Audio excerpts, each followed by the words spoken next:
Hello, everyone, and welcome back to Behind the Curtain of Leadership. So, if I say the word happiness to you, what do you think about? What about the word synergy? What about the word expectation or accountability? What do you think about? Most likely all of you will have a slightly different reaction to these words, right? But what do they make you feel like? What emotions do these words conjure up?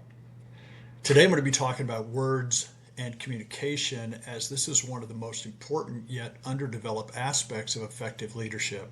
And I want to start with a quote from Richard Nixon that demonstrates why communication is so important. So here we go. I know you believe you understand what you think I said, but I'm not sure you realize that what you heard is not what I meant. Pretty good, huh? So have you ever experienced this with talking with anyone? Sure, we've all said something that someone misunderstood, right? One of the most important things for all of us, and especially leaders, is communication. Good communication skills are extremely important. And since communication is such a natural activity, beginning when we were kids, we all just assume we're good at it, don't we? But is that true? Are we really good at communicating with other people? Do we even know if we are or we aren't? And if we aren't, do we have any ideas why?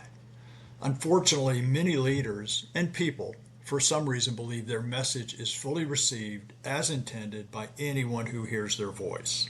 I mean, hey, I'm the leader, right? So why wouldn't you understand everything that I'm saying? Well, of course, this isn't true, but many people still think it is. Now, there's a lot to understand about communication, how it works, how to improve. We all need to be aware of these things, especially leaders. And remember, you're all leaders right now, right? First and foremost, you're a leader of your own life and could easily be the leader of your family or co-leader of your family, where communication is still equally important. So let's look at three areas that impact communication. First, elements of communication. Second, communication and learning styles.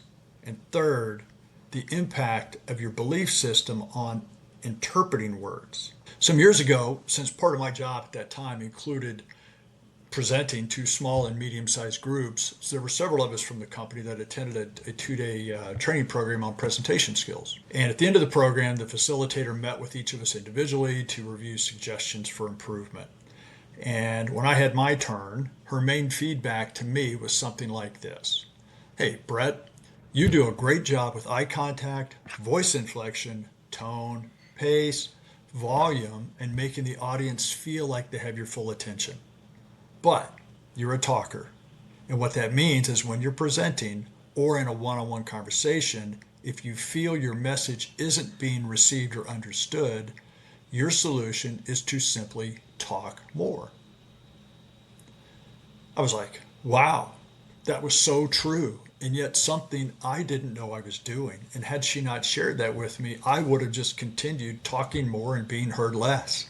Does that sound familiar? Does that fit any of you?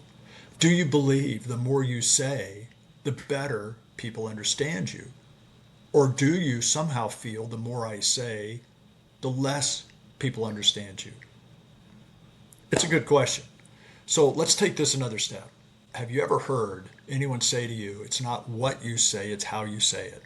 Sure, we've all heard that. And there's been many studies on communication. And one key point I remember from a prominent study is that 55% of our communication comes from body language, 38% comes from tonality, and only 7% comes from the actual words we use. Our communication is 93% nonverbal. So back to the example on me, I thought by using more words, I was improving communication, but in reality, I was only impacting the smallest area of communication, the 7%. The good news is apparently I have good tonality and body language, so I guess I make up for over talking and still getting the message across, but not as effectively as I could. So when you're talking with someone or a group, what about your body language and tonality? It makes up 93% of your communication. Do they match the words you're using, Or are your words saying one thing and your body language and tonality saying something else? Do you have a condescending tonality or a dominating physical posture when talking to someone? Do you have a non-confident tonality, maybe even apologetic at times? Do you have an indifferent feeling about the message you're delivering, which will affect both your body language and tonality? The key here is your words are being filtered through the listener's interpretation of these nonverbal cues that make up 93% of your overall communication. It's no joke. It is no joke. It's critical that you understand how this impacts the message you as a leader convey to the team and individuals, because whether or not you understand it, this is how your message is being received. People who are effective communicators, they know this. They know this. So let's look at the next area, communication and learning styles.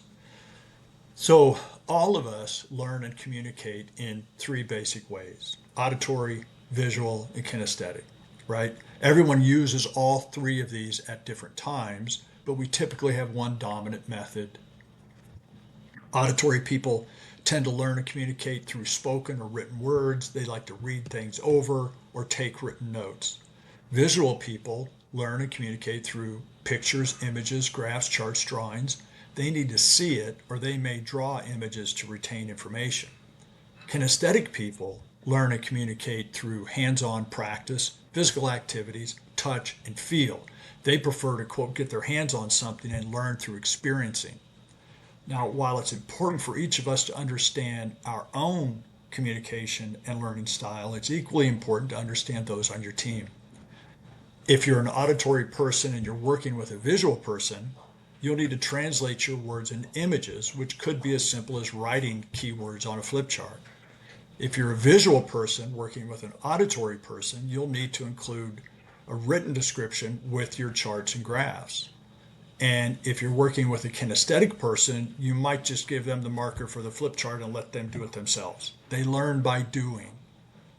So as a leader, you want to understand your communication style and be aware that others on your team will have different styles.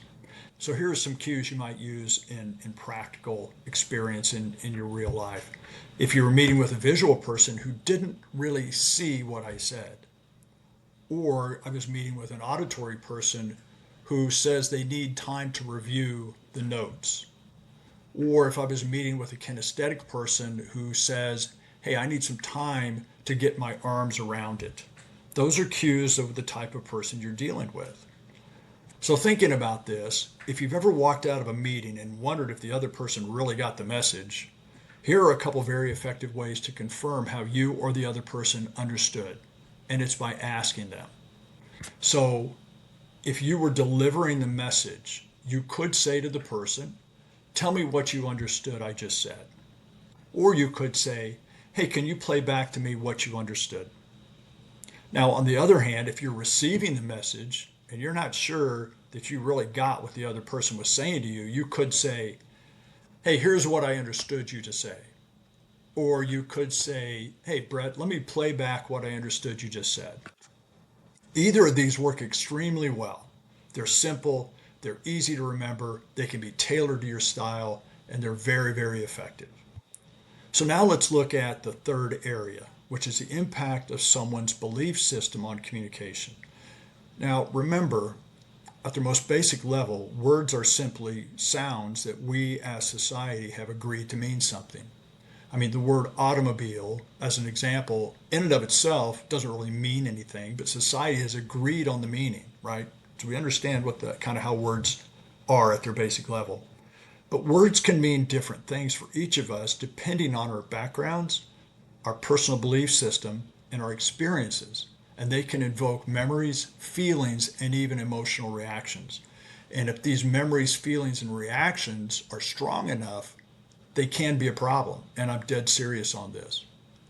So let me give you an example. Have you ever been in a discussion with someone or a small group, and one of the people had a visible reaction to a word you used? Maybe you used a trigger word to them, and maybe all of a sudden you notice their facial features changed.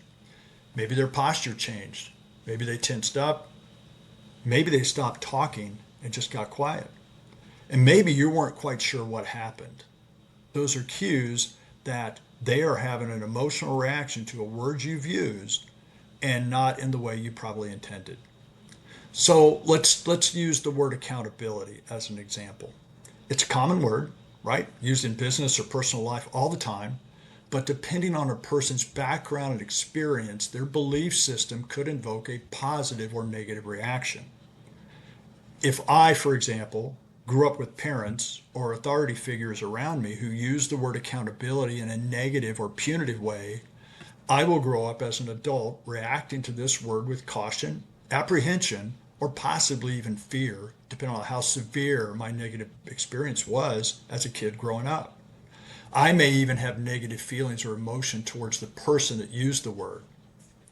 Now, if I'm a leader who grew up with a positive experience from parents and authority figures with the word accountability, I will naturally be using the word in a very positive way. But as this leader using it in a positive emotional way with someone who interprets it in a negative way, it will not have the impact I've intended. You see what I mean here?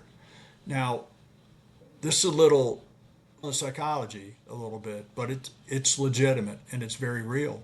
Now, you can't change how others react to the words, but you can be aware that not everyone will interpret the words as intended, and you need to be aware of this to be truly effective. Of course, not every word is going to fit into this scenario, but many will. Plan your keywords intentionally and prepare for misunderstanding until you understand all the people on your team. And this is another reason why using the "tell me what you understood" question can be so effective. This is how very effective leaders who are truly great communicators work. They understand this, they use this naturally, and they use it all the time. Look, there's so much involved with communication, and it's all learnable stuff. I mean, this is not rocket science, but it typically isn't what we're taught about communication. It's taken me many years to put all this together into a usable way, and that's why I want to share it with you all today. So to wrap this up, we talked about three things that affect communication and leadership. We talked about the elements of communication: body language, tonality, and the actual words you use. We talked about communication and learning style: auditory, visual, and kinesthetic. And we touched on how a person's belief system impacts their interpretation and understandings of the words we hear. Words and communication are the key to everything, and how you put these together has a tremendous impact on how effective you are in leadership. It isn't going to happen overnight, but you do have to consciously and intentionally pay attention to these things because it has a tremendous impact on how effective you are with your team, or with your family, or with your kids, or with your friends, or anybody else. So think about this, and maybe in the next few days, see if you can identify some things that you or others are doing where these ideas might be helpful for you, or where you can see these things. Yeah, I see what he's talking about now. So I hope this has caused you to think a little bit differently than before, and maybe you've taken away that's useful to you in your life and your role. The next video, we're going to talk about trust in leadership, how important it is, how you develop it with a team, and what happens if you lose it. Now, it's going to be very practical content and probably not what you normally hear on the topic, but I hope you get an opportunity to watch it. Remember, these things apply to us in our professional lives and our personal lives as well. And thank you very much for watching today, and check out my link to my website below and link to my book on Amazon if you're interested. So take care, and we'll see you next time.